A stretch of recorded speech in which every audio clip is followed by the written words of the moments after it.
अस्सलाम वालेकुम व्यूअर्स, मेरा नाम मोहम्मद इमरान है। मैं अपने चैनल पाक न्यूज़ अब से आप लोग को खुश आमदीद कहता हूं और नए आने वालों से अपील है काइंडली चैनल को सब्सक्राइब कर दे और बेल आइकन को दबा दे। व्यूअर्स, आपको ये बताएंगे आज कि लाहौर के अंदर जमान पार्क में जो वाक़यात हो रहे हैं लास्ट 2 से 3 डेज में, ये किस वजह से हो रहे हैं और इन सब के पीछे कौन है।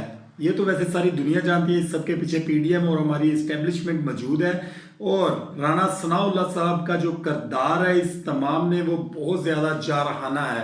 राणा सनाउल्लाह साहब का कहना है कि इमरान खान साहब को गिरफ्तार करेंगे और पंजाबी में एक फिक्रा बोलते हैं कि ये मक्कू ठप देंगे, यानी कि मामलात को ही ख़त्म कर देंगे, जो ज़्यादा तशवीशनाक बात है। राणा सनाउल्लाह साहब का ये समझ में आने वाला बयान तो यही है कि इमरान खान साहब को गिरफ्तार करने के बाद जिंदा वापस नहीं आने देंगे, जिसकी वजह से पीटीआई के कारकुनान में और पीटीआई के रहनुमाओं में तशवीश की एक लहर दौड़ी गई है।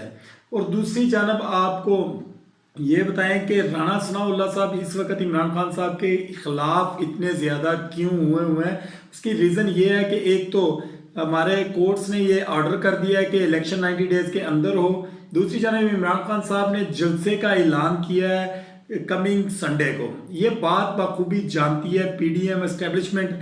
अगर इमरान खान साहब ने ये जलसा, जिसका ऐलान इमरान खान साहब ने 2 दिन पहले रैली में किया था, अगर ये जलसा हो जाता है तो पीडीएम और एस्टेब्लिशमेंट की पाकिस्तान के लोगों के नज़रों में जो थोड़ी बहुत वक़्त रह गई है वो भी इस जलसे के बाद ख़त्म हो जाएगी। इमरान खान साहब की गिरफ्तारी मसला नहीं है, इमरान खान साहब की जान मसला है। इमरान खान साहब को गिरफ्तार करना इनके लिए कोई प्रॉब्लम नहीं है, लेकिन ये चाहते ही हैं कि इमरान खान साहब की गिरफ्तारी के साथ साथ इमरान खान साहब को हमेशा के लिए एक अब्दी नींद सुला दिया जाए, जिसके बाद कोई भी सर उठाने वाला पाकिस्तान में नहीं होगा। यहाँ पर पाकिस्तानी मीडिया को अपना रोल अदा करना पड़ेगा और पाकिस्तान की अवाम को अपना रोल अदा करना पड़ेगा और अवाम को इमरान खान की खातर बाद में, पहले अपने और अपने बच्चों की खातर सड़कों के ऊपर आना पड़ेगा और इन इक़्तिदार में बैठे हुए लोगों से पूछना पड़ेगा कि ये सब कुछ क्यों हो रहा है। आज जमान पार्क एक बार फिर जंग का समा दिखाते रहे, वहां पे आज एक गुमसान की जंग वहां पे होती रही। पुलिस की तरफ से शेलिंग, डंडे, पुलिस की तरफ से गोलियां, रबर की गोलियां, जो कि इनका बेदरेग इस्तेमाल किया गया अवाम के ऊपर, कारकुनान के ऊपर।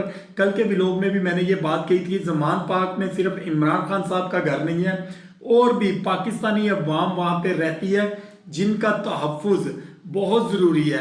आज अगर ये बारी इमरान खान साहब की है तो ये जहन नशी कर लें, ये तमाम तर पॉलिटिशियंस, ये कल बारी दूसरे की होगी, फिर तीसरे की होगी। इस आग से कोई नहीं बच सकेगा। जिस वक्त तक आप लोग किसी एक शख्स को उसकी बात का जवाब नहीं देंगे, उसके हुक्म की तामील करेंगे, तो कल को आपकी जगह हुक्म की तामील करने वाला कोई और भी हो सकता है। आज इमरान खान साहब का घर आप लोग जलाने की कोशिश कर रहे हैं, कल आप लोगों के घर भी जलाए जा सकते हैं। अगर आज कोई लोग जो मीडिया में बैठे हुए हैं उनकी जबान को दबाया गया है, उनको लिफाफों के साथ चुप करवाया गया है, तो कल कोई और आएगा, वो भी मीडिया को चुप करवाएगा, उनको लिफाफे देगा या उनको जो कुछ भी डरा के चुप करवाएगा। ठीक है, तो कल को ये मामला पीडीएम के साथ भी होंगे और उन लोगों के साथ भी होंगे जो ये मामला देखकर खुश हैं। पाकिस्तान की इस वक्त हमारी आम आवाम को और हमारे पॉलिटिशियंस को कोई कदर नहीं है। किसी को इस बात का एहसास तक नहीं है कि पाकिस्तान की अवाम की इस वक्त माशियत के हिसाब से क्या कंडीशन है।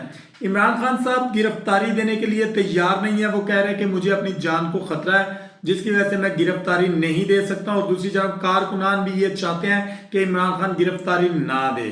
पीडीएम का मसला ये है कि उनकी अना पे बन रही है, उनकी जिद है कि इमरान खान साहब को गिरफ्तार करना है और ये कानून किसी एक की रखवाली के लिए नहीं हो सकता, ये कानून सबके लिए एक जैसा होना चाहिए। जबकि लास्ट 3 से 4-5 डेज में, बल्कि लास्ट 6 मंथ से ये भी कहना गलत नहीं होगा कि जो कानून इस वक्त पाकिस्तान में देखने में आ रहा है वो जस्ट पीडीएम के लोगों को ठीक लग रहा है। बाकी ओवरऑल जो लोग इस बात को समझने की कोशिश कर रहे हैं कि ये ज्यादती कर रहे हैं, उनके लिए ये निज़ाम बिल्कुल ठीक नहीं है।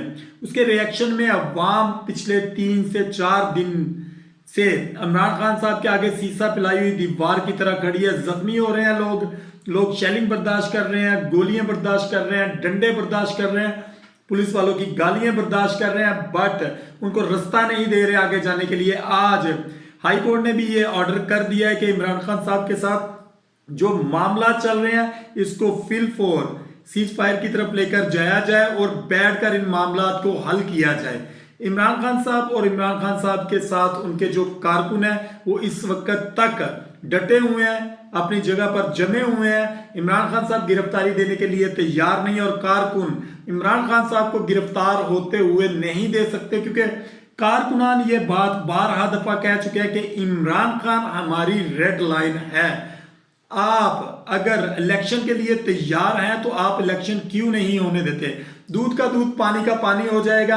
एक साइड से कहते हैं कि हम लोग इलेक्शन के लिए तैयार हैं, दूसरी जानब से आप लोग कहते हैं कि हम इलेक्शन के लिए तैयार इसलिए नहीं है। इमरान खान साहब को नाअहल करार दिया जाए, उनको गिरफ्तार किया जाए, उनकी जान ले ली जाए, उनको जिला वतन कर दिया जाए, उनको सियासत से किक आउट कर दिया जाए। उसके बाद इमरान खान साहब को जो है एक साइड लाइन पे लगा के हम इलेक्शन की तरफ जाएंगे।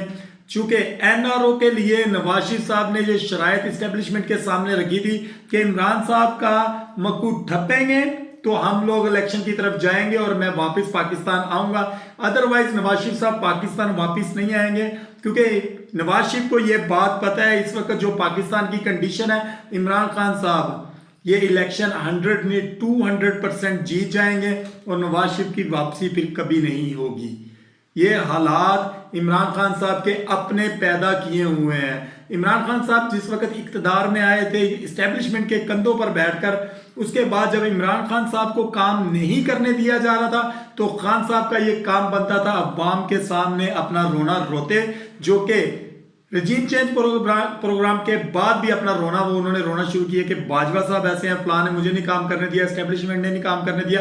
तो यही बात इमरान खान साहब इक़्तिदार में आने के 1-2 महीने के बाद भी कर सकते थे, ताकि अवाम उस वक्त इमरान खान साहब के साथ ज्यादा खड़ी होती और इमरान खान साहब का साथ देती कि एक सच्चा और निडर लीडर है, इसने सब कुछ अवाम के सामने खोल कर रख दिया। पहले 3.5 साल आप लोग इस्टेब्लिशमेंट के साथ मिलकर बल्कि उनकी गोद में बैठकर गवर्नमेंट करते रहे हैं। अब अचानक आप लोगों को यह बात याद आ गई कि इस्टेब्लिशमेंट बुरी है और आप लोगों ने उनके खिलाफ खराब बात बोलना शुरू कर दी। नो डाउट इस्टेब्लिशमेंट की वजह से रजीम चेंज प्रोग्राम हुआ, लेकिन यह बात पहले भी क्लियर की जा सकती थी अवाम के सामने। इस वक्त हमारे रियासती अदारों को, हमारे ये जो कानून नाफिज करने वाले अदारे हैं, इन सबको इस चीज के ऊपर सोचना पड़ेगा कि अगर आज इमरान खान साहब के साथ ये हो रहा है तो कल किसी दूसरे की बारी होगी। अगर आज घर इमरान खान साहब का जल रहा है या लोगों के बच्चे जो हैं वो मर रहे हैं, जख्मी हो रहे हैं, तो कल किसी और के बच्चे भी जख्मी होंगे, किसी और के लोगों के ऊपर भी शेलिंग होगी और किसी और सियासतदान का घर भी जलेगा। पाकिस्तान को इस नहज पर ना लेकर जाया जाए कि पाकिस्तान में हालात श्रीलंका वाले हो जाएं या तुर्की वाले हालात हो जाएं कि लोगों को स्टैब्लिशमेंट के आगे भी लेटना पड़े कि आप लोगों को हम अब इस चीज की इजाजत नहीं देंगे।